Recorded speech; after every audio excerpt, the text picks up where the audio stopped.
Shalom, salam berkat dari kami untuk pendengar sekalian. Saat ini pendengar akan diberkati dengan program Hari Ini Harinya Tuhan bagian yang ke-8. Sebuah program rohani tentang doktrin Alkitab yang menolong kita untuk semakin tertanam dalam kebenaran firman dan bertumbuh dalam kemuliaan. Bersama hambanya, Pendeta Gilbert Lumwendong, STH. Banyak orang merasa doktrin Alkitab sebagai sesuatu yang membingungkan. Tetapi tahukah saudara bahwa doktrin Alkitab intinya adalah memahami Alkitab dengan benar, dengan pemahaman yang sistematis, sehingga kita terus dapat tertanam di dalam kebenaran firman, sehingga kita terus bertumbuh di dalam kemuliaan Allah. Buka hati saudara sekalian untuk menerima berkat-berkat firman-Nya hari ini.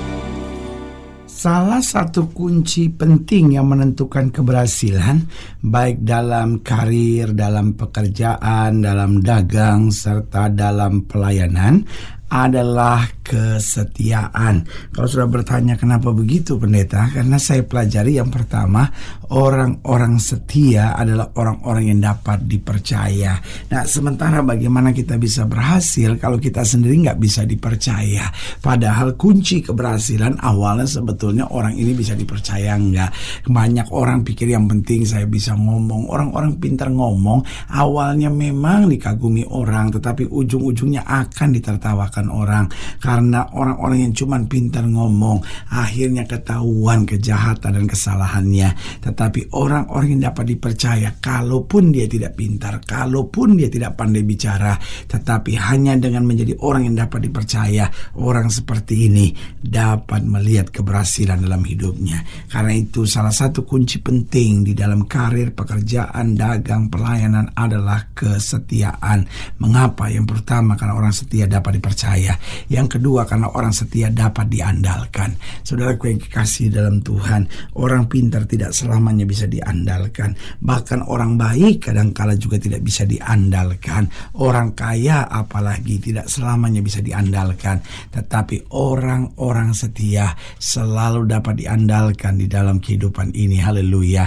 Dan yang ketiga, saya pelajari orang setia mengapa merupakan kunci penting. Karena kesetiaan dapat membuat seorang kuat di tengah masalah, sehingga orang setia dapat kuat di tengah tantangan. Wah, orang-orang pintar bisa murtad, saudara-saudara. Orang-orang kaya bisa lari, tetapi orang-orang setia di tengah masalah bagaimanapun tetap kuat, karena orang-orang setia akan menantikan kepastian kemenangan yang dia tahu akan terjadi dalam kehidupannya. Jadi ingat, kesetiaan itu penting. Saudara boleh pintar, tapi kalau nggak setia, saudara akan lihat hidup yang rusak. Karena itu saudaraku yang kasih dalam Tuhan, cari pasangan teman hidup juga sama. Jangan cuma cari yang ganteng, yang kaya, yang hebat, tapi cari yang setia. Jangan cuma cari, wah pokoknya dia cantik pendeta, wah dia pokoknya bisa ini, bisa itu. Kuncinya setia atau enggak. Karena kalau bukan setia kuncinya, hari ini sudah boleh senang, tetapi besok sudah akan menangis air mata darah, saudara-saudara. Begitupun kalau kita membangun usaha, kita mau cari rekan kerja, carilah orang-orang yang setia. Karena orang setia dapat dipercaya, orang setia dapat diandalkan, orang setia dapat kuat di tengah masalah, dan orang setia dapat terus naik dan terus maju. Ada banyak orang pintar tapi hari-hari ini sedang jatuh. Ada banyak orang-orang hebat, orang-orang berkarisma, tetapi kemudian hari-hari ini jatuh. Kenapa? Kuncinya sederhana, karena tidak setia. Tetapi orang setia di tengah badai apapun, dia dapat terus naik, terus maju, dan hidup di dalam kehendak Allah. Haleluya. Selamat datang dalam program kita Hari Ini Harinya Tuhan, sebuah program rohani yang kembali mengingatkan kepada kita betapa pentingnya kita menjadikan firman Tuhan sebagai dasar keseharian hidup kita.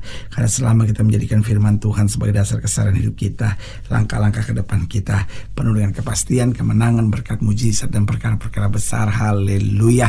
Hari ini kita sedang membahas tentang melakukan pekerjaan dengan setia. setia. Apapun pekerjaan yang kita lakukan dengan setia, hasilnya pasti tidak akan pernah mengecewakan. Haleluya. Nah, saudara yang kasih dalam Tuhan, dalam pembahasan tentang melakukan pekerjaan dengan setia, hari ini kita mau sama-sama belajar ayat yang ke-8 dari 2 Tawari pasal 34, 2 Tawari 34 ayat yang ke-8. Terus akan kita kupas sampai ayat yang ke-13. 2 Tawari 34 ayat yang ke-8 sampai ayat yang ke-13, di bawah judul perikop Kitab Taurat ditemukan kembali. 2 Tawari 34 ayat 8 sampai ayat yang ke-13.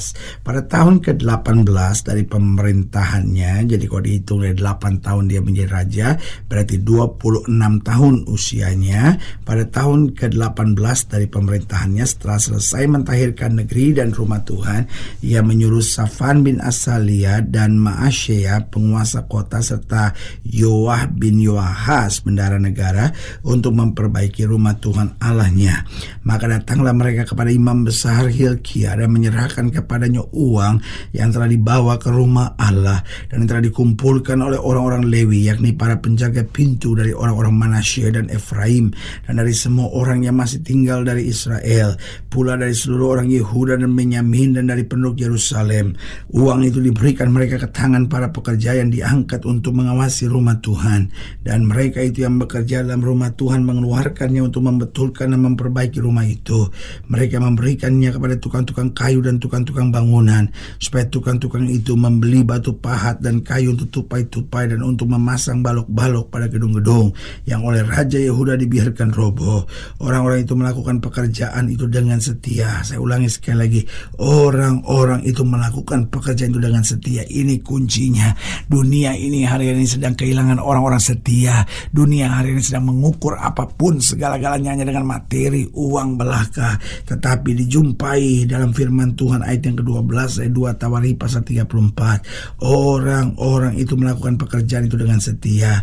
Orang-orang yang diangkat menjadi pengawas mereka ialah Yahat dan Obaja, orang-orang Lewi dari Bani Merari. Sedangkan Sakaria dan Mesulam dari Bani Kehat mengepalai semua, dan semua orang Lewi yang pandai memainkan alat-alat musik, mengepalai kuli-kuli dan mengiringi semua tukang dalam pekerjaan apapun. Dari antara orang-orang Lewi itu ada yang menjadi panitera, pengatur, dan penunggu pintu gerbang. Nah, saudaraku yang kasih dalam Tuhan, dari ayat bacaan ini kita melihat bagaimana kesetiaan merupakan kunci dari sebuah kemenangan dan keberhasilan. Namun perlu kita sadari dan kita pelajari. Bagaimana kita dapat menjadi setia. Nah, saya pelajari ada 4 kunci untuk seorang menjadi setia. Yang pertama kuncinya adalah takut akan Tuhan. Berarti kunci pertama untuk menjadi orang-orang yang setia, kita harus takut akan Tuhan. Setia itu tidak bisa dipelajari. Setia itu tidak ada mata pelajarannya. Tidak ada sekolah apapun dengan mata pelajaran pertama, setia. Karena setia tidak bisa diajari. Sudah mau mengajar anak sudah supaya setia, kalau dia nggak takut akan Tuhan nggak bisa. Sudah mau marah sama suami, sudah ancam dia supaya dia setia. Sudah mau marah sama istri, sudah bentak, maki, ancam dia untuk setia. Tetapi kalau dia tidak takut akan Tuhan, maka tidak akan bisa setia. Karena itu faithful, itulah setia dalam bahasa Inggris. Kenapa? Faithful adalah setia dalam bahasa Inggris. Faithful, faith artinya iman, full artinya penuh. Berarti orang baru bisa setia kalau dia penuh dengan iman, kalau dia takut akan Tuhan. Pada saat itulah orang itu akan menjadi setia. Lalu yang kedua kuncinya, kunci kedua untuk menjadi setia saya pelajari, yaitu keinginan untuk selalu mau belajar. Ketika kita punya keinginan untuk mau belajar, maka kita menjadi orang-orang yang setia. Karena dengan belajar kita tahu, oh ini salah saya, oh ini persoalannya, oh ini sebabnya kenapa saya menghadapi badai, oh ini sebabnya kenapa saya menghadapi masa-masa yang sukar, oh ini sebabnya kenapa saya melewati situasi yang tidak menyenangkan.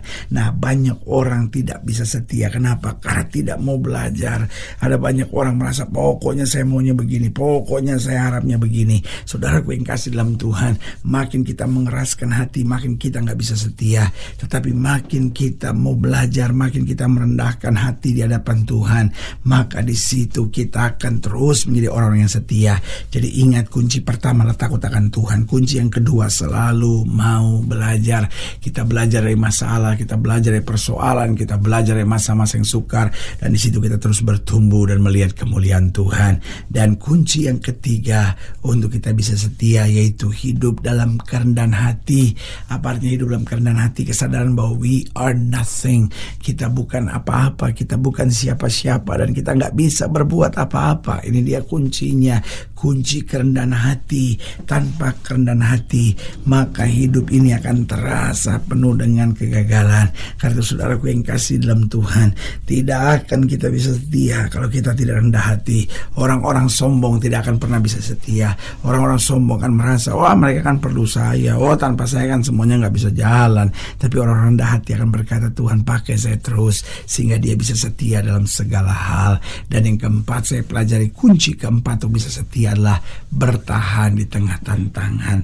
Saudaraku yang kekasih dalam Tuhan, tantangan selalu ada, masalah selalu ada. Kalau kita mau terus bersungut-sungut, kalau kita terus mau kecewa, kalau kita mau terus putus asa, kapan kita bisa maju? Karena itu mari jadi orang-orang yang setia. Kunci pertamanya takut akan Tuhan. Kunci yang keduanya selalu mau belajar. Kunci ketiganya hidup dalam kerendahan hati. Kunci keempatnya bertahan di tengah masalah. Dan saya selalu percaya orang-orang setia akan mendapatkan apa yang diharapkan. Orang-orang setia akan menang di dalam kehidupan. Dan orang-orang setia akan selalu menyenangkan hati Tuhan. Dan orang-orang setia pada akhirnya akan tertawa bangga sukacita karena segala berkat yang Tuhan sudah sediakan dalam hidupnya. Haleluya. Karena itu pendengar sekalian, mari jadi orang-orang yang setia dalam apapun. Mungkin kau sedang menghadapi pergumulan dan masalah, tetap jadi orang-orang yang setia, dan engkau akan melihat Allah tidak pernah mengecewakan. Haleluya. Saudara yang kasih dalam Tuhan, jika sedang dilayani lebih jauh, hubungi kami melalui telepon, hubungi kami melalui surat, kunjungi website kami, karena kami ada untuk membawa Bapak Ibu Saudara senantiasa lebih dekat pada Tuhan dan mengalami kasih kuasa mujizat yang luar biasa. Haleluya. Secara khusus melalui program ini juga saya mau berdoa buat siapa yang sakit, siapa yang beban berat, karena saya percaya bahwa bagi Allah tidak ada perkara yang mustahil. Nah, saudara-saudara yang didoakan secara khusus boleh taruh tangan kanan saudara di dada dan kita akan berdoa. Mari kita berdoa. Bapa, dalam nama Yesus, hamba doa buat yang sakit, hamba doa buat yang berbeban berat, hamba doa untuk setiap yang sedang menghadapi masa-masa yang sukar, karena hamba percaya bahwa bagi Allah tidak ada perkara yang mustahil. Bapa, hamba berdoa di dalam nama Yesus, Tuhan jamah yang sakit Tuhan sembuhkan, yang lemah Tuhan kuatkan, yang susah Tuhan hiburkan, yang jatuh Tuhan angkat, sehingga hari-hari yang penuh kemenangan boleh berlaku. Secara khusus hamba doa buat mereka yang taruh tangan kanannya di dada, di dalam nama Yesus Tuhan jamah yang sakit Tuhan sembuhkan, bahkan mereka yang sedang bergumul untuk hidup dalam kesetiaan Tuhan kuatkan, Tuhan bela, Tuhan jamah, sehingga kami melakukan apapun dengan setia. Bahkan mereka sudah putus asa, kecewa, tolong kuatkan mereka sehingga kami semua dapat setia, dan dalam kesetiaan kami menyenangkan hati Tuhan. Di dalam nama Yesus kami berdoa. Haleluya. Amin. Saudara yang kasih dalam Tuhan, kita sudah berdoa. Ingat, Allah tidak pernah lalai menepati janjinya. Inilah saatnya buat kita untuk bangkit bersemangat, bersuka cita dalam menghadapi segala perkara. Kalau kita tahu Yesus hidup, Yesus berkuasa, dan selalu menyediakan yang terbaik buat anak-anaknya. Doa saya menyertai saudara. Sampai berjumpa pada program berikut, dan jangan lupa jadikan hari ini harinya Tuhan. Haleluya.